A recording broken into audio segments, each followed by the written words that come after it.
नाथ संप्रदाय के प्रारंभिक दौर के बारे में हम आज बात करने वाले हैं इस वीडियो में। कैसे नाथ संप्रदाय आदिनाथ भगवान शिव से प्रारंभ हुआ और शाक्त मत के कौलाचार्य मत से होते हुए उसका जन्म हुआ और किस तरीके से कौलाचार्य मत में समयाचार्य और वामाचार्य से होते हुए उसकी उत्पत्ति हुई। तो दोस्तों चलिए इस वीडियो को हम शुरू करते हैं। इस वीडियो में हम नाथ संप्रदाय के प्रारंभिक दौर के बारे में बात करने वाले हैं और आप लोगों को बताएंगे कि किस तरीके से नाथ संप्रदाय एक ऐसे संप्रदाय से होते हुए उसका जन्म हुआ जो आदि नाथ भगवान शिव से चलता हुआ आ रहा है। तो इस वीडियो में बहुत से लोगों के भ्रम हैं जो वो दूर होने वाले हैं। तो दोस्तों हम आप लोगों से निवेदन करते हैं कि कृपया इस वीडियो में आप लास्ट तक हमारे साथ बने रहें और वीडियो को पूरा देखें। दोस्तों अगर वीडियो पसंद आए तो दोस्तों चैनल को सब्सक्राइब करें, वीडियो को लाइक शेयर करें। और दोस्तों चलिए इस वीडियो को हम शुरू करते हैं। कौलाचार्य क्या है? कौलों के आचार विचार तथा अनुष्ठान के प्रकार को कौलाचार्य के नाम से जाना जाता है। शाक्त मत जो कि शक्ति को मानने वाले साधक होते हैं, इसमें से 3 भाव तथा 7 आचारों का बहुत ही महत्व होता है। भाव इस प्रकार हैं। पहला जो भाव है पशु भाव, दूसरा जो भाव है वीर भाव और तीसरा जो भाव है दिव्य भाव होता है। ये तीनों भावों के संकेत होते हैं। यह इंसान के अंदर स्वयं ही उत्पन्न होते हैं। साधक अपनी साधना में तीनों भावों को अपने अंदर महसूस करता है तथा 7 आचार इस प्रकार होते हैं। वेदाचार्य, वैष्णवाचार्य, शैवाचार्य, दक्षिणाचार्य, वामाचार्य और सिद्धांताचार्य और कौलाचार्य।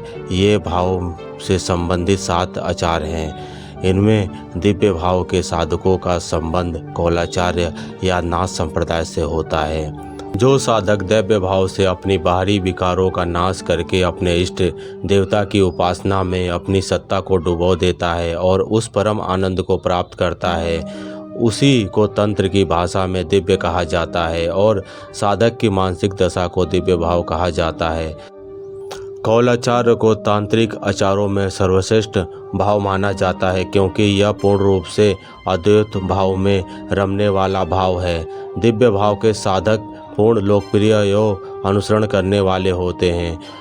कौलाचार्य बाहरी क्रियाओं को प्रधानता देते हैं। कुछ संप्रदायों के आचार्यों के मत अनुसार समयाचार ही सर्वश्रेष्ठ विशुद्ध तांत्रिक आचार है तथा कौलाचार्य उससे भिन्न तांत्रिक मार्ग है। शंकराचार्य तथा उनके अनुयायी समयाचार्य के अनुयायी थे।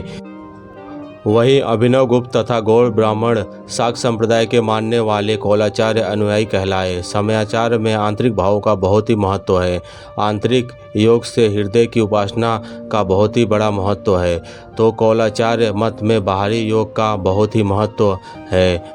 वहीं बाहरी योग में 5 मकारों का प्रयोग होता है। यह 5 मकार इस प्रकार हैं: मद, मास, मत्स्य, मुद्रा और मैथुन। दोनों ही आचारों में उपासना का बहुत ही ज़्यादा महत्व होता है। भगवान शिव से यह ज्ञान सप्तऋषियों को मिला। इन सप्तऋषियों में ब्रह्मा जी के पुत्र अत्रि ऋषि भी थे। अत्रि ऋषि के पुत्र भगवान दत्तात्रेय जी थे, जिनको शास्त्र में त्रिदेवों का पूर्ण रूप या पूर्ण अवतार माना जाता है। भगवान दत्तात्रेय को ही तंत्राचार्य भी कहा जाता है। इन्हीं से यह ज्ञान मच्छिंद्र नाथ जी तक और उसके बाद गुरु गोरखनाथ तक फैला।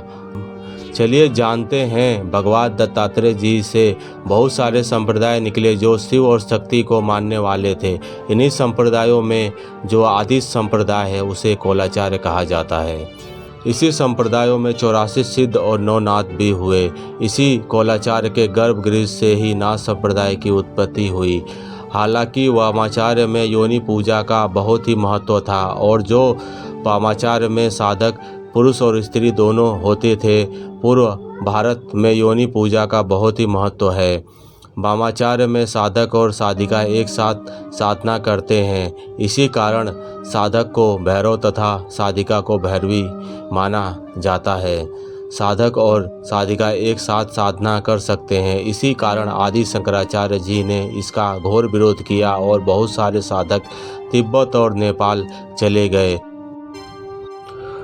आदि शंकराचार्य जो कौल संप्रदाय के समयाचार मार्ग में विश्वास रखते थे और वह यह मानते थे कि जो साधना होती है इसे हम बाहरी क्रियाओं से ना करके आंतरिक भावों से ही हम उस परम सत्य और परम ईश्वर को प्राप्त कर सकते हैं। इसी कारण उन्होंने वाम मार्गियों का, जो वामाचार्य थे, उनका घोर विरोध किया और कुछ साधक जो भारत में रह गए, उन्हीं साधकों में से जो नाथ संप्रदाय के आदि गुरु हैं, जिनको हम मच्छिंद्रनाथ कहते हैं, जिन्होंने शिव और शक्ति की घोर उपासना की।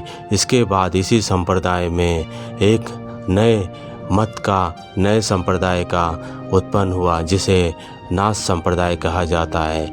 नाथ संप्रदाय को नव संप्रदाय भी शुरू में कहा जाता था, धीरे धीरे बाद में उसे नाथ संप्रदाय कहा जाने लगा। इसी संप्रदाय में गुरु गोरखनाथ हुए, जिन्होंने साधिका के साथ साधना करने से साफ मना कर दिया और इसका घोर विरोध किया, जिसके बाद सभी साधकों ने उनका समर्थन किया और धीरे धीरे यह संप्रदाय नए संप्रदाय में परिवर्तित होने लगा और जिसको हम आज नाथ संप्रदाय के नाम से जानते हैं। हालांकि यह वामाचार्य का ही एक अलग शाखा है, जिसे हम आज नाथ संप्रदाय के नाम से जानते हैं, जिसकी नींव गुरु गोरखनाथ ने रखी थी। जिसमें हम यह जानते हैं कि यह जो नाथ संप्रदाय है, जो स्त्री के साथ साधना करने से साफ इनकार कर देता है, क्योंकि यह पूर्ण रूप से ब्रह्मचर्य का पालन करते हैं।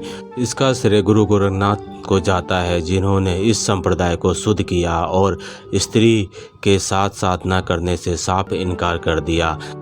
आज भी पूर्वोत्तर भारत में वामाचार्यों की बहुत बड़ी संख्या रहती है, जो कुंवारी कन्या की योनि पूजा पर विश्वास रखती है और साधक साधिका एक साथ ही साधना करते हैं। आज भी यह प्रचलन बहुत ही ज़्यादा पूर्वोत्तर भारत में बहुत ही ज़्यादा लोकप्रिय है। तो दोस्तों, यह जानकारी जो थी आप लोगों को कैसी लगी मुझे कमेंट बॉक्स में कमेंट करके बताएं और मेरे चैनल को सब्सक्राइब करें और वीडियो को लाइक शेयर करें। दोस्तों, आप अगर नाथ संप्रदाय से संबंधित वीडियो चाहते हैं तो मुझे कमेंट बॉक्स में कमेंट करना ना भूलें। धन्यवाद आप सभी का मेरी बातें सुनने के लिए।